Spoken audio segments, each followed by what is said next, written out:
Tonight, let me take you somewhere far from the noise of everyday life, to a world where love blooms beneath alien stars and ancient trees whisper secrets older than time itself.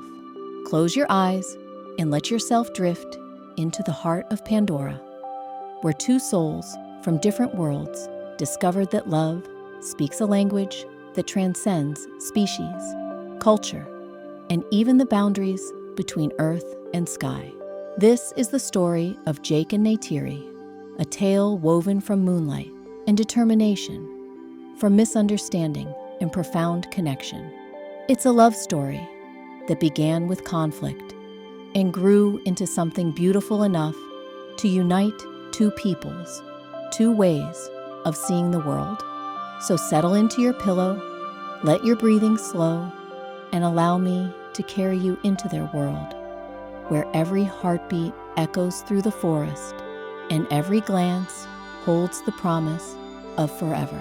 See, our story begins not with love, but with loss. Jake Sully had never expected his life to take him to the stars. He was a Marine, a soldier trained for Earth's battlefields, not for the floating mountains and bioluminescent forests of a moon called Pandora. His legs no longer worked, a casualty of war that left him confined to a wheelchair, watching life pass by through windows he could no longer reach. But fate has a way of opening doors we never knew existed. When his twin brother Tommy died, suddenly, Jake inherited something extraordinary. A place in the Avatar program, a chance to walk again, to breathe alien air through lungs that weren't quite his own. The scientists explained it to him in terms he barely understood. Genetic compatibility, neural links, a body grown from DNA that was half human, half Na'vi, the indigenous people of Pandora. Jake didn't care about the science. He cared about walking, about running, about feeling the ground beneath his feet once more, even if those feet belonged to a body 10 feet tall, with blue skin and a tail that swished behind him like a cat's. The first time he stepped into his avatar body, Jake laughed with pure joy. His legs worked. His body moved with grace and power he'd never known. The world around him burst with colors so vivid they hurt his eyes, sounds so clear they made Earth seem muted by comparison. Pandora was alive in ways that defied human understanding.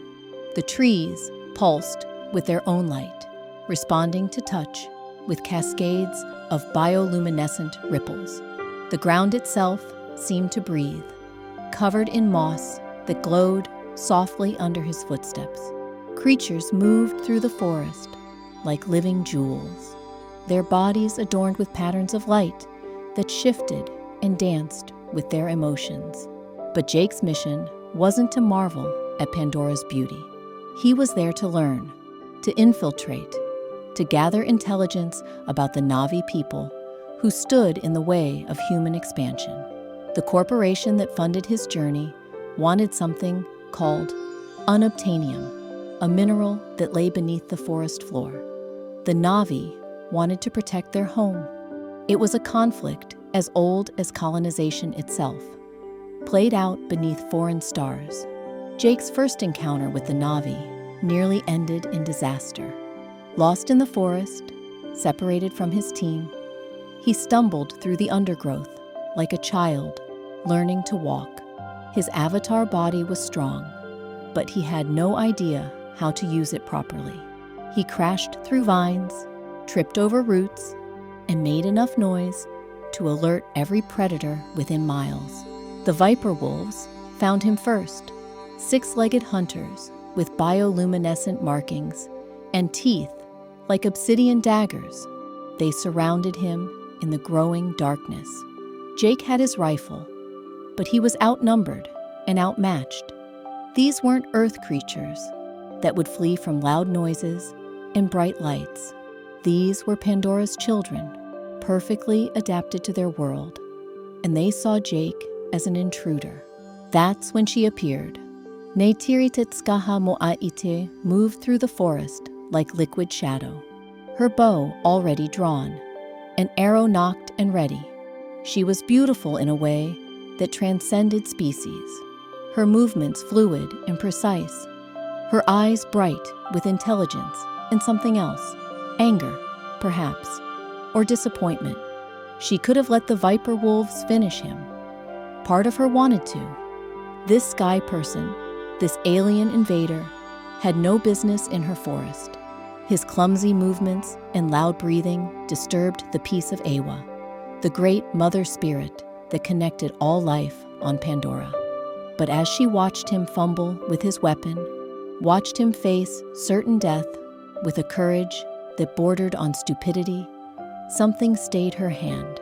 The viper wolves attacked in coordinated waves, their pack instincts honed by millions of years of evolution. Jake fought as best he could, but his human training meant nothing here. He was used to fighting other humans, not creatures that could leap 20 feet in a single bound and attack from angles that defied gravity. Neytiri's arrows found their marks with deadly precision. Each shot was a prayer, an apology to the creatures she killed. The Na'vi didn't take life lightly, even in self-defense or in defense of others. Every death diminished the great web of life that Ewa wove throughout Pandora. But sometimes death was necessary to preserve life. And this sky person, this fool who wandered alone through the forest, would die without her intervention. When the last viper wolf fell, Jake turned to thank his savior and found himself looking into eyes that held the depth of forest pools and the fire of distant stars. Neytiri was magnificent, her blue skin marked with darker stripes that seemed to flow like water, her hair adorned with beads and feathers that caught the forest's bioluminescent glow. She was taller than him, even in his avatar body, moving with a grace that made his own movements seem clumsy and crude. But instead of gratitude, he saw fury in her expression. She gestured at the fallen viper wolves, speaking in rapid Na'vi that he couldn't understand, but whose meaning was clear. He had caused this. His presence here had led to death, to the breaking of bonds that could never be repaired. Jake tried to thank her, tried to explain that he meant no harm, but his words fell flat in the space between them. She didn't want his gratitude.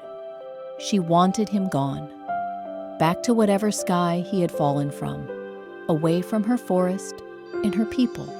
She turned to leave, and Jake made a decision that would change both their lives forever.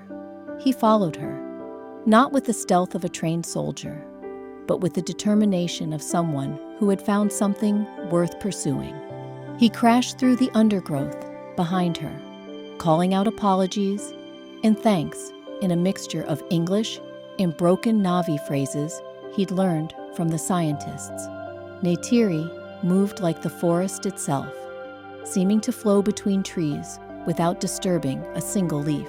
Jake followed like a natural disaster, leaving a trail of broken branches and disturbed wildlife in his wake. She could have lost him easily, could have vanished into the canopy and left him to wander lost until the forest claimed him. But something made her pause, made her turn back to watch this strange creature who followed her with such persistence. Perhaps it was curiosity. Perhaps it was the way he kept apologizing to the trees he bumped into, as if they might actually hear him. Perhaps it was the simple fact that he followed at all, when most sky people would have been content to let her disappear into the forest without a second thought. When she finally stopped, it was in a clearing where the trees formed a natural cathedral, their branches intertwining overhead to create a roof of living wood. The ground was soft with moss that glowed gently underfoot, and the air hummed with the quiet songs of creatures settling in for the night.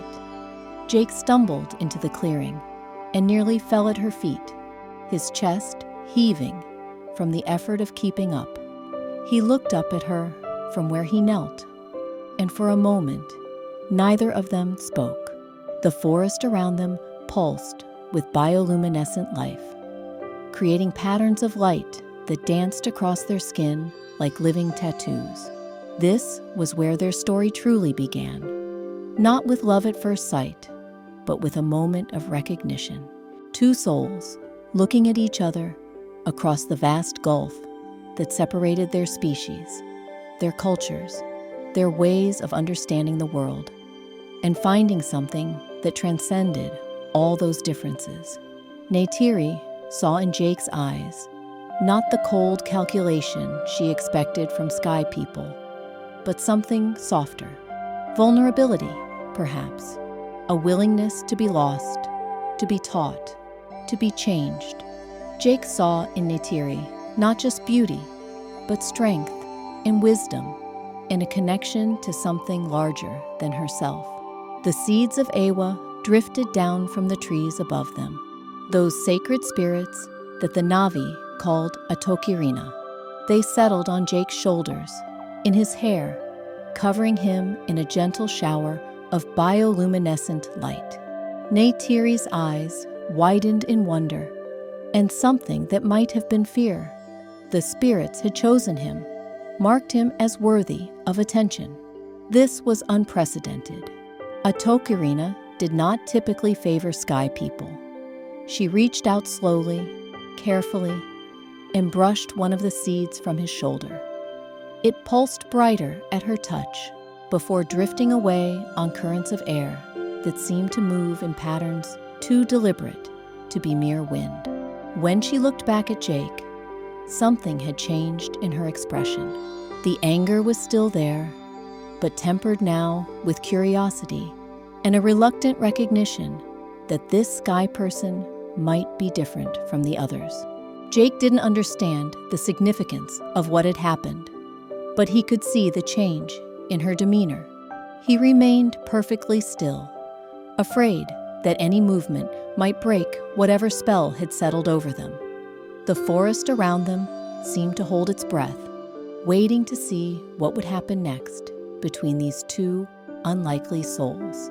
And in that moment of perfect stillness, with the spirits of Iowa dancing around them and the ancient trees bearing witness, the first fragile thread of connection formed between Jake Sully and Neytiri Te Tskaha Mo'atite. It was not yet love, but it was something just as powerful. It was possibility. The possibility hung between them like morning mist, fragile and shimmering with potential. Neytiri studied Jake with the intensity of someone reading ancient texts, searching for meaning in the curve of his shoulders, the way his hands moved when he spoke, the genuine confusion in his eyes as he tried to understand what the sacred seeds had meant. She spoke then, her voice carrying the musical quality of her people's language. Jake couldn't understand the words, but he heard something in her tone that made him lean forward, straining to catch every syllable. She was asking him something, though what, he couldn't begin to guess. When he shook his head helplessly, she switched to broken English, each word carefully chosen and precisely pronounced. Why you here? The question carried weight beyond its simple construction. She wasn't asking about his presence in the forest that night, or even his presence on Pandora. She was asking about something deeper, something that went to the core of who he was and what he sought in this alien world. Jake opened his mouth to give the answer he'd been trained to give. The story about scientific research and cultural exchange that his handlers had drilled into him. But sitting there in the cathedral of trees, with bioluminescent patterns playing across both their faces, the lie wouldn't come. Instead, he found himself speaking the truth. I'm lost, he said simply. Not just here, in your forest, everywhere. I've been lost for a long time. The honesty in his voice seemed to surprise them both. Neytiri's head tilted slightly, the way a bird might cock its head when hearing an unfamiliar but intriguing sound. She settled back on her heels, her bow lowered but not set aside, and Jake knew he was being granted an audience, a chance to explain himself to someone who might actually listen. He told her about the war that had taken his legs, about the brother he'd barely known who had died and left him this strange inheritance. He spoke of waking up each day in a body that felt like a prison, of watching life happen around him while feeling like he was behind glass, always observing, never truly participating. "Then I came here," he said, gesturing at his avatar body with wonder still fresh in his voice. "And I could walk again, run again, feel alive again. But I still don't know what I'm supposed to do with that gift." Neytiri listened without interrupting, her expression shifting from suspicion to something that might have been understanding. When he finished speaking, the forest around them had grown quiet, as if every creature within miles was holding its breath to hear her response. "You think walking makes you whole," she said finally, her English careful but clear. "But Navi know better. Body is just shell. Inside, you still empty." Her words hit him like arrows, precise and painful in their accuracy. She had seen through his gratitude for mobility to the deeper hunger beneath, the yearning for purpose and connection that had followed him from Earth to Pandora and into this borrowed blue skin. She stood then, fluid as water, and Jake scrambled to follow. But instead of leading him away, she moved to one of the great trees that bordered the clearing. Her hand pressed against its trunk, and immediately the bark began to glow, patterns of light spreading outward from her touch like ripples in a phosphorescent pond. "Awa sees all," she said, her voice soft with reverence. "Great Mother knows your heart, Jake Sully, knows you seek connection. But connection must be earned, not taken." She turned to face him, and in the tree's gentle glow, Jake saw something in her expression that made his breath catch. Not love, not yet, but recognition. She saw him not as the enemy she'd expected, but as someone who might be worth teaching, worth saving from his own ignorance. "You want to learn?" she asked. Jake nodded, not trusting his voice. "Then, you must forget everything you think you know. Sky people see with dead eyes, hear with deaf ears. To understand Pandora, you must become Pandora. You must see." What followed was Jake's first lesson in seeing, though he wouldn't understand its significance until much later. Neytiri led him deeper into the forest, to places where the bioluminescence was so intense it was like walking through liquid starlight. She showed him how to read the language of the trees, how their patterns of light carried messages across vast distances, connecting every living thing in a network of communication that made human technology seem primitive by comparison. She taught him to listen, really listen, to the symphony of sounds that filled the Pandoran night. Not just the calls of animals, but the whisper of wind through leaves that carried the voices of ancestors, the rhythm of sap flowing through branches that kept time with the great heartbeat of the world itself. Most importantly, she began to teach him how to move through the forest without destroying it. Every step the Navi took was deliberate, every breath drawn with awareness of how it affected the delicate balance around them.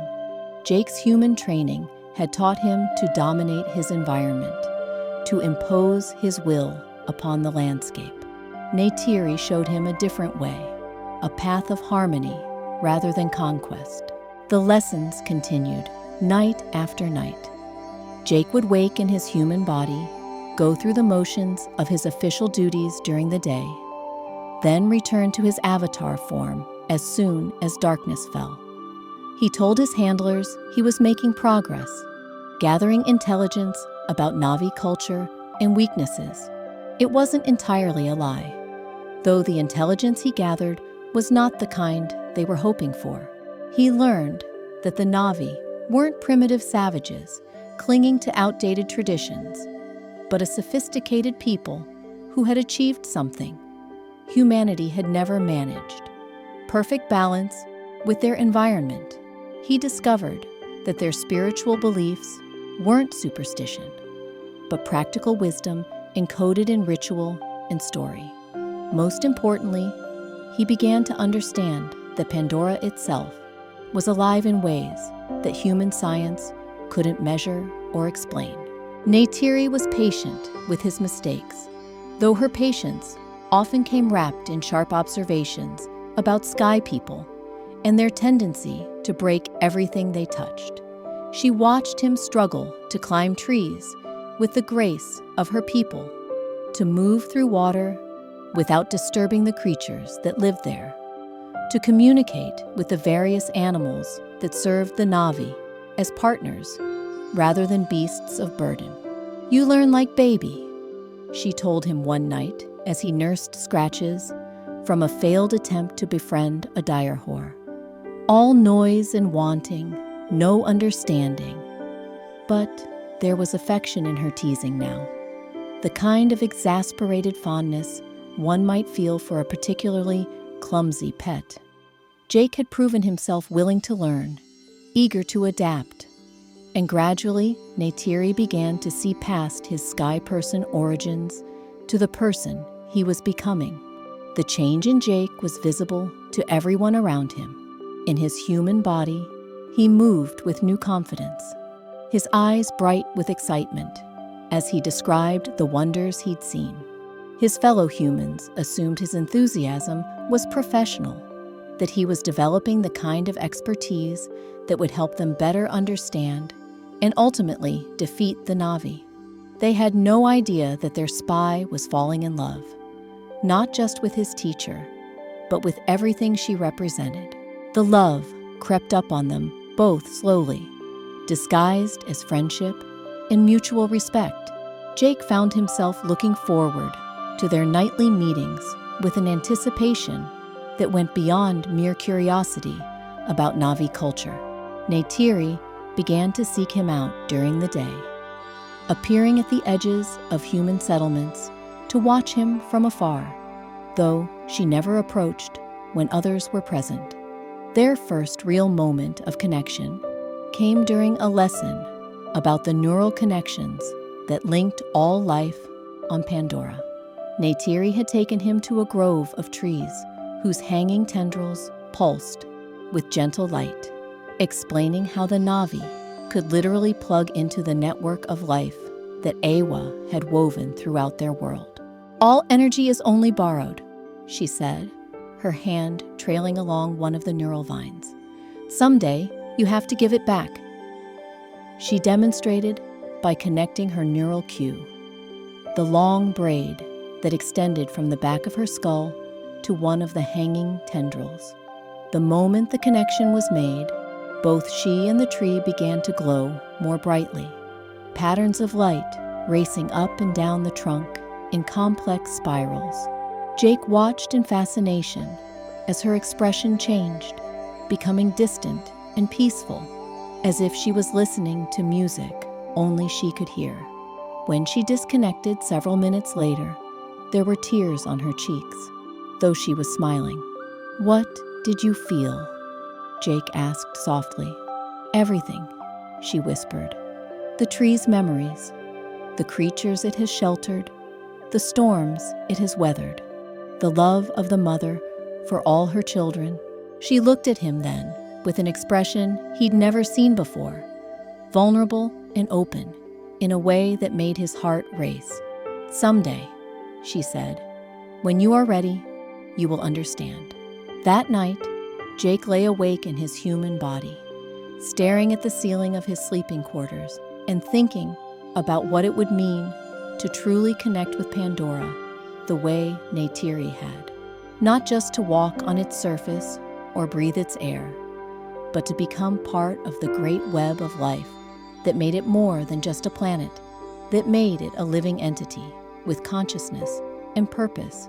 He was beginning to understand that his choice wasn't between serving humanity or serving the Na'vi. It was between remaining forever separate from the world around him or finding the courage to truly belong somewhere for the first time in his life. The first time in his life, the choice crystallized slowly, like dew forming on morning leaves. Each night brought Jake deeper into Neytiri's world, each lesson peeling away another layer of his old understanding.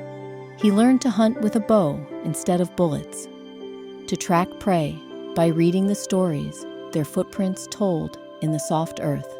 He discovered that taking a life on Pandora required ceremony, gratitude, a recognition that death was part of the sacred cycle that kept everything in balance. Neytiri taught him the prayer her people spoke over fallen creatures, words that acknowledged the sacrifice and promised that nothing would be wasted. The first time Jake spoke those words himself, standing over a hexapede he'd brought down with a clean shot through the heart, he felt something shift inside him. The creature's death wasn't just fuel for his body anymore. It was communion, connection, a bridge between life and death that honored both. "You begin to see," Neytiri said that night, watching him skin the animal with the careful reverence she'd taught him. "Sky people take without asking. Na'vi understand that everything gives willingly, but gift must be honored." Her approval warmed him more than the fire they built to cook their meal. Jake found himself working harder for her praise than he ever had for military commendations or scientific achievements. This wasn't about ego or advancement. This was about becoming worthy of a world that had already given him more than he'd ever dared hope for. The other humans in the Avatar program began to notice changes in Jake's reports.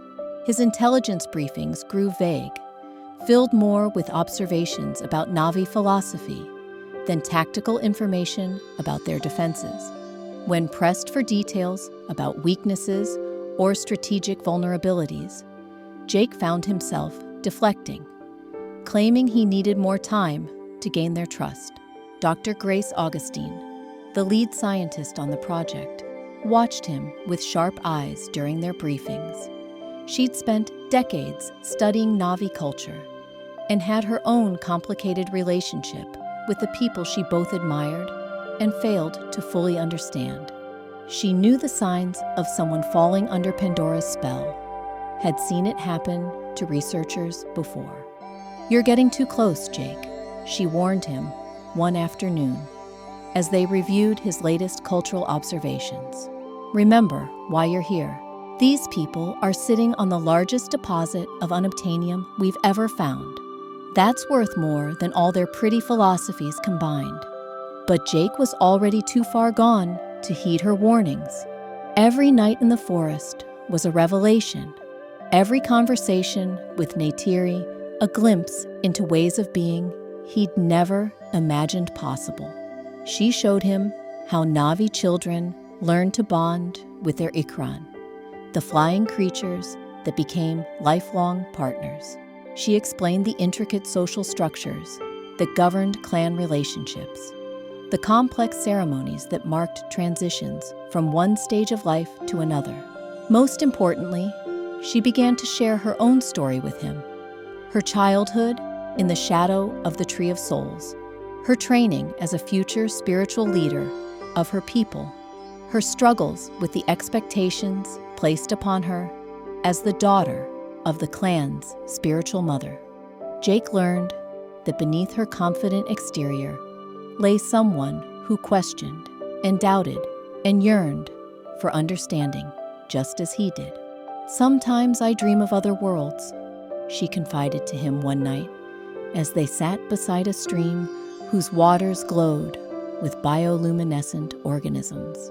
Wonder what it would be like to fly among stars, instead of just seeing them from below. Jake's heart ached, hearing the longing in her voice. He wanted to tell her about Earth, about the cities that reached toward the sky, and the machines that carried people between worlds. But he also knew that Earth's wonders came with a price his own world was paying. The polluted skies, the dying oceans, the wars fought over resources that had once seemed limitless. "Your world is beautiful," he said instead. "More beautiful than any star." She turned to look at him then, her eyes reflecting the stream's gentle light. "You say this, but your people come here to take, to destroy.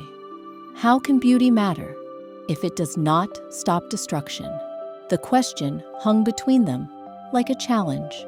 Jake knew she was right, knew that his own presence on Pandora was part of a larger invasion that would ultimately destroy everything he'd come to love.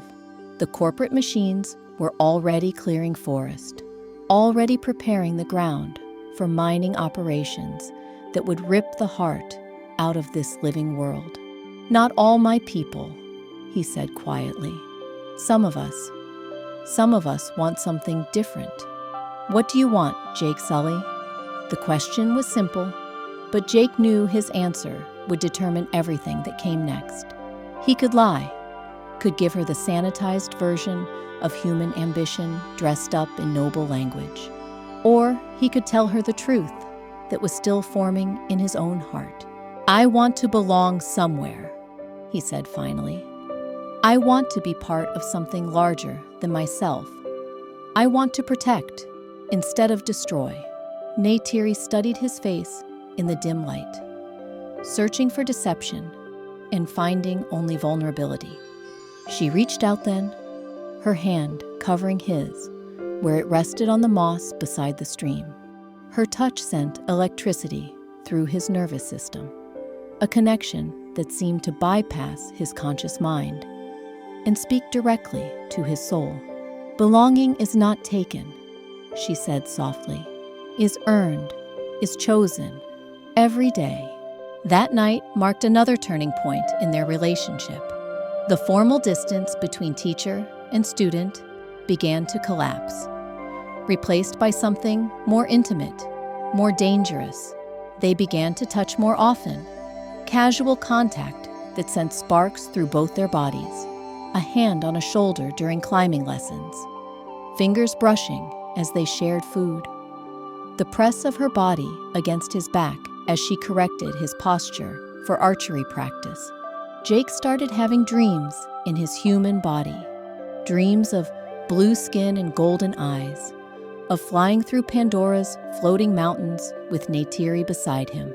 He would wake from these dreams with his heart pounding and the taste of alien flowers on his lips, the boundary between his two bodies becoming increasingly meaningless. The Na'vi began to accept him as more than just Neytiri's curious project. Children who had once hidden when he approached now ran up to touch his avatar body with wondering fingers, chattering excitedly in their musical language. Warriors who had regarded him with suspicion began to nod respectfully when he passed. The clan's spiritual mother, Mo'at, watched him with calculating eyes, but no longer ordered him away from sacred spaces. Jake's integration into Na'vi society accelerated when Neytiri announced that he was ready to attempt Ignimaya, the test that would determine whether he could bond with one of the great flying creatures that served as the Na'vi's primary means of long-distance transportation. The ritual required climbing the floating mountains, navigating treacherous rock formations that hung in the sky like impossible dreams, to reach the rookery where the Ikran nested. The climb itself was terrifying and exhilarating in equal measure. Jake followed Neytiri up rock faces that seemed to defy gravity, his avatar body's strength and agility tested to their limits. The wind whipped around them with enough force to tear a person from the stone, and the ground lay thousands of feet below, invisible through layers of cloud and mist. But when they finally reached the Ikran rookery, Jake understood why the Navi considered this a sacred passage. The creatures were magnificent, their wings spanning 20 feet or more, their bodies covered in scales that shifted color with their emotions. They perched on impossible ledges with the casual confidence of beings born to rule the sky. "Choose," Neytiri said simply, gesturing toward the assembled Ikran.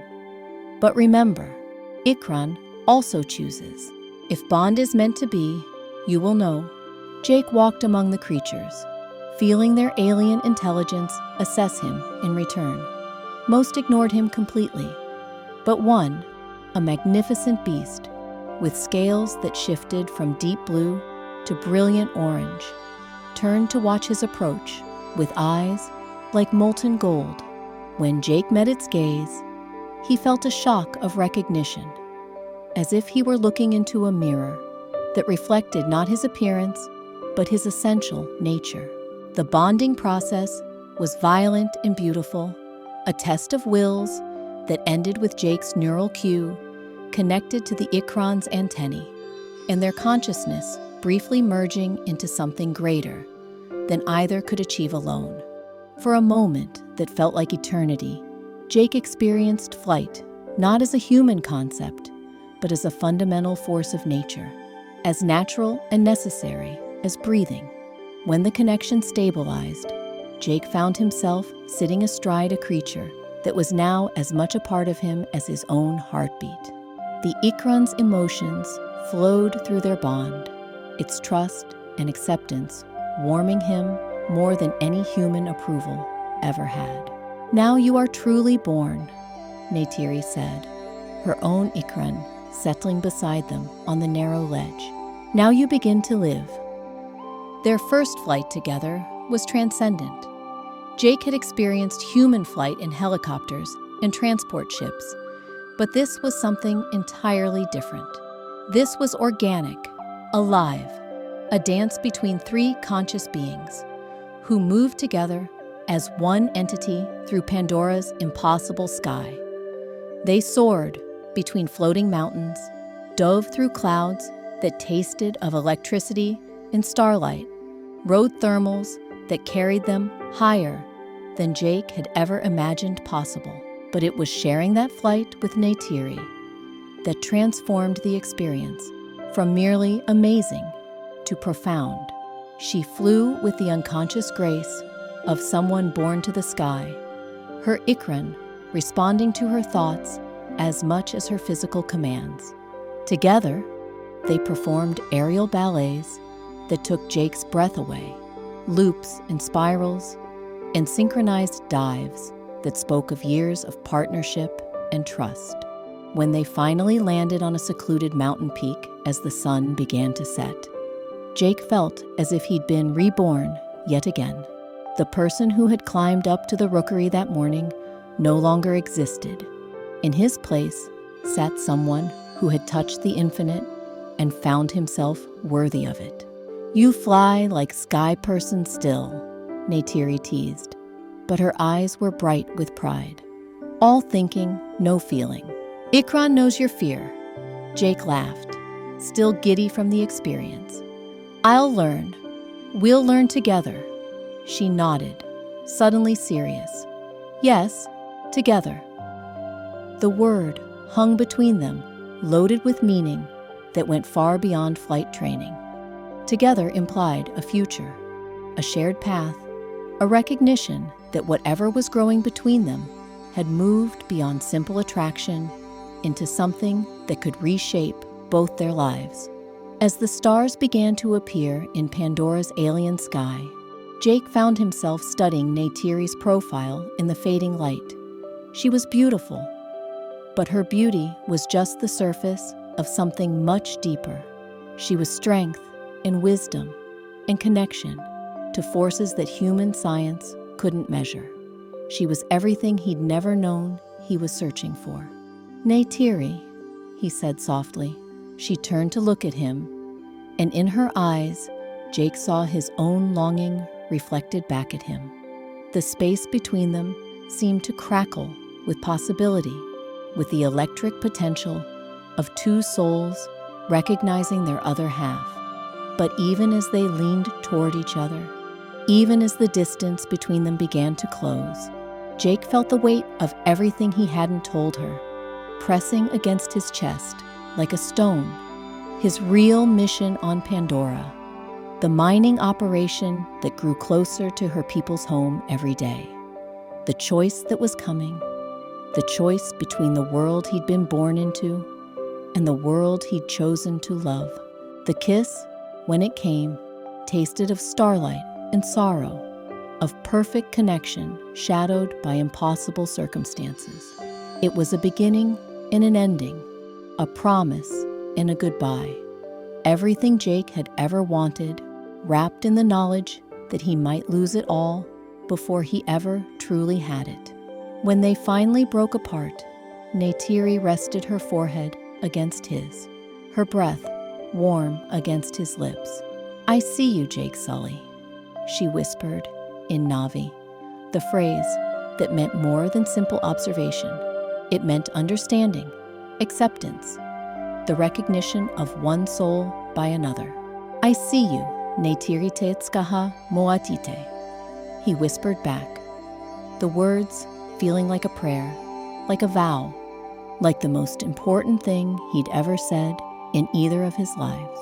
Above them, Pandora's stars wheeled in their ancient patterns, bearing witness to a love that would soon be tested by forces neither of them could control. But for that moment, on that mountain peak, with the wind carrying the sense of an alien world around them, they were simply two souls who had found each other across the vast darkness of space and time.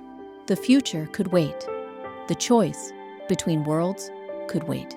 For now, there was only this perfect moment, this fragile beginning, this love that glowed as softly and persistently as the bioluminescent forest far below.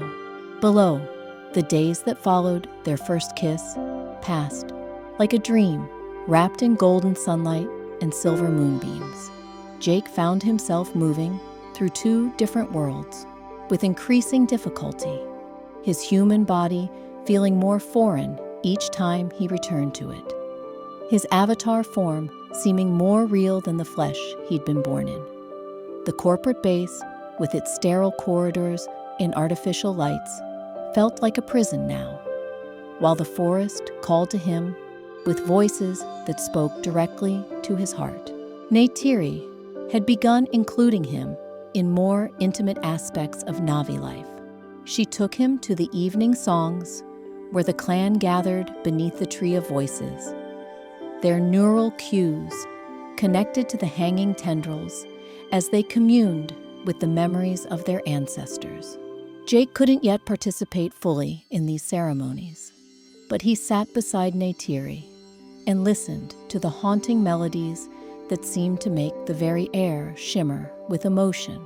The ancestors spoke through the tree in whispers that carried across generations, sharing wisdom about love and loss, about the cycles of life that connected all living things in an endless dance of becoming and returning.